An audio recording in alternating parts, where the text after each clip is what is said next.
You waste growing pothos, snake plants, spider plants in ZZ and want to turn it up a notch? This video is for you.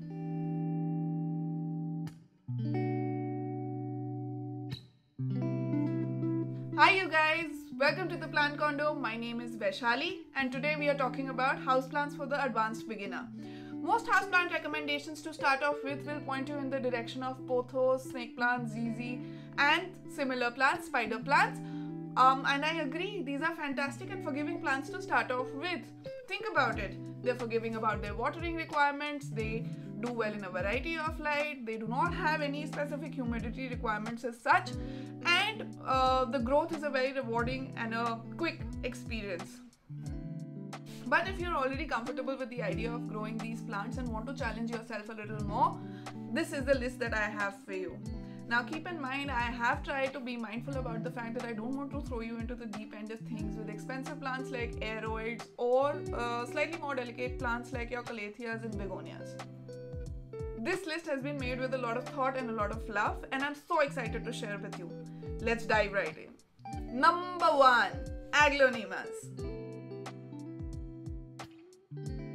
Aglaonemas, or Chinese evergreens as they are commonly called, are one of my most favorite genus of plants to grow just because of the sheer variety it has to offer. I believe there are about 24 species of the plant, but there are hundreds and hundreds of cultivars that are now mass produced and available very easily. Any plant shop in the world that you walk into is highly likely you will find an aglaonema or a Chinese evergreen growing there, and I am all for the accessible plants. Onto the form itself. Aglaonemas are available in a wide variety of colors, from your vibrant reds and pinks and corals, and of course the whites and the subtler green nuanced versions. They grow from a stalk out of which leaves emerge, and it makes for a very unique form. I find that aglaonemas will grow pretty quickly, dependent of course on your lighting conditions, throwing off one leaf after the other, and of course quickly filling up a shot with offshoots or baby plants that emerge from the roots themselves and give this very full bushy sort of a look to a plant or a pot very quickly. About aglaonema care. These plants do well in a wide variety of lights, which of course makes them an ideal houseplant choice. I find that they do best in the medium spectrum of indirect light, where they continually grow and throw off a new leaf every now and then. I water mine when they almost completely dry out. It has been my experience that an aglaonema does not like to stay dry for a long time, but it does not enjoy that moist life as well. So I let mine dry out quite significantly before I water them. You might find that if you're letting your plant dry out too often, it's going to shed its lower leaves and they'll go yellow, and you'll find the stalks sort of emerge. That of course is an indication that you might need to fix up or change up something about your watering schedule. In my experience, I haven't seen a lot of pests happen on aglaonemas, which of course is a plus, but there can be the occasional stray mealybug that appears to come out of nowhere. So I do recommend fortnightly check-ins where you're inspecting the leaves and their undersides, and specifically the areas from which the leaf emerges from the stalk. In the first few weeks of you bringing your aglaonema home, you might realize that your plant is shedding some of the bottom leaves from the stalk. Don't fret yet, that usually is the process of your plant acclimatizing to its new conditions. I would say that anywhere within the vicinity of 3 to 4 leaves on a stalk are lost in the process of acclimatizing to your home, and that itself is not a number to worry about. Numero 2. Syngoniums. I think syngoniums, or arrowhead vines as they are commonly called, are a great stepping stone to starting your aeroid journey. They are accessible, they come in a lot of colors and shapes and forms and sizes. They can be trained up a pole, left to hang. There's always something very exciting about a syngonium. It grows rather quickly, and because it is so accessible and affordable, it makes for a great way to learn about the general care of most aeroids. My understanding is that there are about 66 species of syngoniums, and like with most plants, they have been hybridized, and there are a lot of cultivars that are commonly available. At your local nursery, you should be able to find about 10 to 15 syngonium kinds, and of course they are very reasonably priced, which is all the reason you need to bring them home. Now, Syngoniums are pretty versatile and will live well in a wide variety of lights, including low light. But as they say about low lights, don't leave your plant in a closet and expect it to grow. In tropical countries, Syngoniums are also grown as ground covers because they are tolerant of a wide variety of light and temperature conditions and thrive with minimal care. So the care on a Syngonium is pretty straightforward. Water it when it's dry, give it a nice amount of light. I find that they do best in medium light to about dappled shade. Humidity is not a deal breaker, but of course it helps the plant grow faster and put out new leaves quicker. You might find that your Syngonium is losing leaves that are yellowing. That usually is an indication of something being up with your watering schedule. This plant will give you a lot of room for trial and error, so that's not a reason to worry. But it is definitely an indication that you need to fix up your time with the watering can and the plant. Third on this list is Dieffenbachia. Now, the Dieffenbachia has been a common houseplant since the 70s and for good measure. The foliage is heavily patterned and makes for a lot of interest, and the plant itself is very easygoing and non-finicky. The Dieffenbachia is also commonly called the dumb cane, and that's because the white liquid that it oozes from its stalks and the stem and the leaves, if it is damaged or broken, is pretty toxic and also can cause skin irritation. However, just a little bit of care when you're around this plant and managing it and you'll be absolutely fine. I find that there are about 135 species of the Dieffenbachia, mostly native to Central and South America. Commercially, I've seen around 10 species of this plant, 10 varieties of this plant mass produced, and again you're very likely to find it in a local nursery, both accessible and affordable for the most part. Most dumb canes are green colored, and you'll find the differentiation in the varieties comes from the light green to dark green speckling, white stripes and venation, and of course the form itself of the plant from large to small.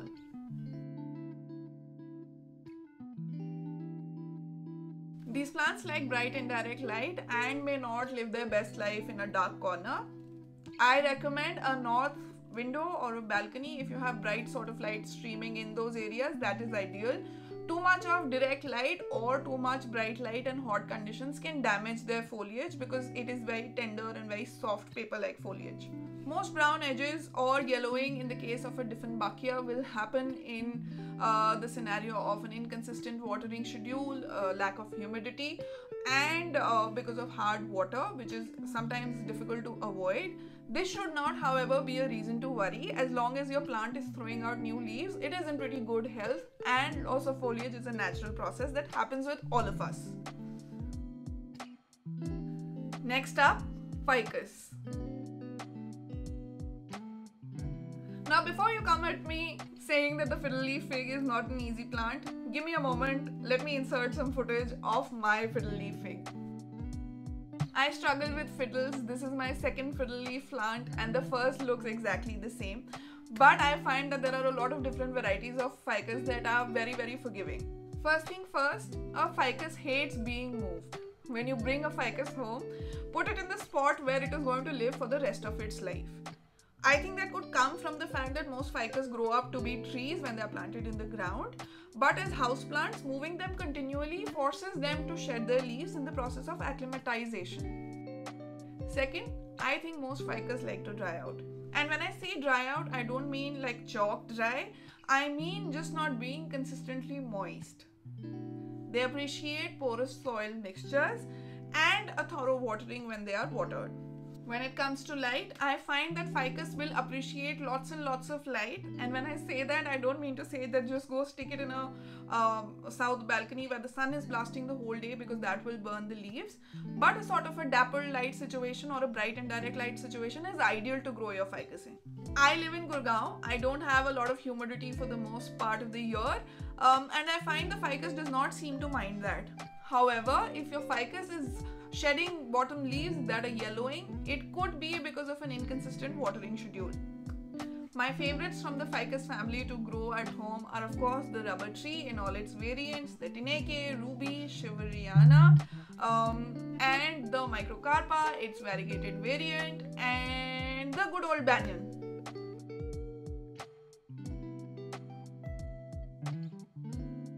Number 5, the ornamental sweet potato vine. This one is also called simply the sweet potato vine and is a beautiful trailing plant for your porch or your balcony areas. I do find that it needs a lot of light and some top-down sun to do well. So do consider that when you're bringing this plant home and placing it in its spot. Like most plants on this list, the Epomia batatas comes in a variety of colors ranging from your deep dark purples to your light pinks with white variegation, neon greens. And in my opinion, that is the first and the foremost reason to love a plant. The second is because it communicates. When it's thirsty, it's going to shrivel up and start losing maybe some of the older leaves on the vine, and that is a good enough sign to start watering your plant. This plant is fairly easy to find in the parts that I live in, is extensively used in landscapes, grows easily from cuttings, and I trust you to do the remaining of the math. Honestly, if you just get a sweet potato from your supermarket, leave it in your fridge for a little longer than usual, it'll start to shoot out these little shoots and it is truly easy to grow. The foliage has a unique shape, the vines grow and grow and grow, and they like to hang and trail. What more really can you ask of a plant? It does drop its leaves rather quickly. In fact, I find that the sweet potato vine's leaves have the shortest lifespan of most trailing plants that I know. But the best part is that if you find a vine is losing a lot of leaves, you just snip it off, put it to propagate, and you can add it back in the pot again. And in the meanwhile, your healthy plant will continually shoot off new leaves. And I am all about that kind of growth. In short, the sweet potato vine will need good amount of bright and direct light. It needs to be watered once every 2 or 3 top inches of the soil have dried out. It appreciates humidity, but the lack thereof is not a deal breaker. It is a rewarding plant and it has all the reasons to be on your next plant shopping list. 6th on this list is Instagram's favorite, the Monstera. It amazes me that a plant as beautiful as the Monstera needs so little to do well.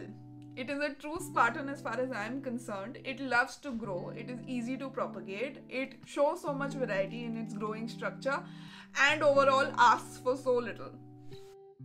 I find that the Monstera genus has been very kind to me, and the Monstera Peru also shares a lot of these similar habits with its popular cousin, and it's just another plant that I love to grow.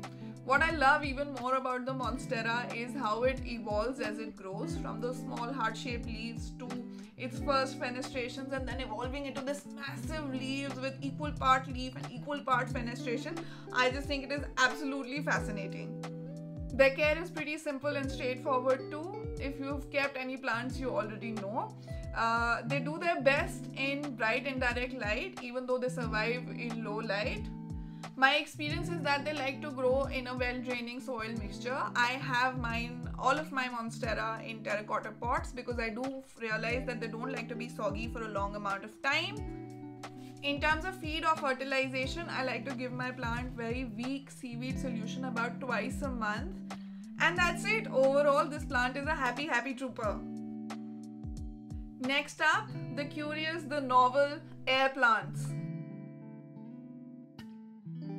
A plant that grows without soil, without a pot. What? I love air plants for their fun, quirky quotient and for how effortless they are. You would think that something so unique would be oh so fragile, but it has been my experience that air plants are pretty resilient and with a little bit of mindful care will thrive and live for a long time. If this is the first time you're hearing of an air plant, I'll insert some footage as to how they look. They come in a variety of sizes, forms, shapes, and I find that they do very well in my indoor environment. These air plants belong to the genus Tillandsia and are native to South America and Mexico. While we are here, I just quickly want to mention, if you're interested in getting some air plants for yourself, I highly recommend Air Plant Planet India. I've been shopping with them for years and years now, and nobody in India has delivered on the quality and the pricing that these guys give. I'll link their website in the cards above in case you're interested in giving it a go. Air Plant care is very easy. Depending on your ambient humidity, they need to be soaked for about 30 minutes to 1 hour every week or 10 days. If you have an exact question about this, Airplant Planet might be able to help, or of course you can reach out to me on Instagram at The Plant Condo. The only care that is required with an air plant is at the time that you're drying your air plant after giving it a good soak. It needs to be turned upside down so that no water is caught between the small ridges of the plant and does not lead to rot. Aside of that, very rewarding experience. A little bit slow growing, but when they flower, it is a beautiful feeling. Oh, this is curious. I have a fern recommendation to make. Well, almost. I am talking about the asparagus ferns. Asparagus ferns don't technically fall into the category of ferns, but are called so because of their unmistakable similarities to the fern family. The good news is that asparagus ferns are far less challenging than your typical fern and do well in a wide variety of indoor situations, right from your north to south facing light conditions. You'll find an asparagus fern in a lot of varieties, right from the Cetaceous to the thicker, more luscious foxtail ferns to the climbing and trailing varieties, and all of them are pretty accessible. These are pretty easygoing plants that thrive well in different growing conditions for me, and I find that most plant parents have a rewarding time growing these plants. Unlike ferns, these plants don't have a very high humidity requirement and do well with a lot of different watering conditions. Again, there's enough room for scope of trial and error. These plants do well in a dappled light to a bright indirect to medium light situation, and you'll find when your plant is really happy and thriving, it will produce these tiny little flowers that go on to mature into berries, and these berries can yield seeds which you can use to grow more and more of these plants. I've never tried growing an asparagus fern from seed, but it is on my list and I'm going to get to it super soon. Again, like most of my other plants, I feed my asparagus fern with heavily diluted seaweed solution about twice a month. And in terms of watering habits, these plants do like to stay a little more moist, but still it is not as hectic as ferns can be. So I think that is all the reason you need to get your asparagus fern home. Number 9, the Tradescantia. You must think I am a sucker for colorful plants by now, and truth be told, I am. If you want me to do a feature on the colorful plants you can grow indoors in your home, let me know in the comments below and I'll gladly make a video on it. Okay, so back to the Tradescantia. These plants are little color bombs for me, with their pinks and deep purples and yellows and venation and variegation and whatnot. An absolute treat for the eyes. Easy to grow, easy to propagate, and just happy little troopers that really make me love the idea of growing plants. They come in so many forms, more from the vining kinds that like to fall in hand to the smaller, compact, bush-like forms that very quickly grow and multiply and fill up a pot. If there's a way that you can set up for plant success 100%, it would be to grow a Tradescantia. Honestly. In terms of care, the Tradescantia needs very little. I have mine growing in terracotta pots because I find that they don't like to have a soggy soil and like to dry out rather fastly. In terms of a watering schedule as well, this plant is a nice communicator. In case you're underwatering, it'll throw off these crispy brown leaves, and if you're overwatering, it will very quickly turn to mush. If you find that your Tradescantia is not looking happy, do not fret. Just take a few cuttings, pop them in water. Most times this plant will very happily grow from a node and is very easy to start over with. The Tradescantia does like bright light considering how colorful its foliage is, and it's pretty thick and succulent like, which is why I would recommend an east facing situation for the ideal growing condition for this plant. That's it. Just follow these small little care tips and you have a happy little color bomb of a Tradescantia for yourself. Last on this list, the Schefflera. It is highly likely that your mom grew this plant, and I am a sucker for nostalgia. So the first reason this plant is a win. The Schefflera, or the umbrella plant, is given its name from the branch and the leaf structure, which of course resembles an umbrella.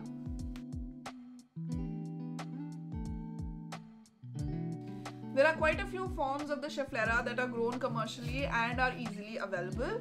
You're most likely to find the green Arboricola, its variegated brother, and the dwarf younger brother easily at most nurseries around you. These plants are pretty to look at, don't cost an obnoxious amount of money, are in unique form, and will do well with a little bit of TLC. Win, win, win, and win. So I hope you've been able to find the plant you want to buy on your next visit to the nursery. And when you do, please do tag me on Instagram. I'd love to hear from you. I hope you like this video, and if you do, please hit the like button and subscribe to my channel. Your validation matters to me. Really does. Until next time, keep planting and stay happy. Bye bye.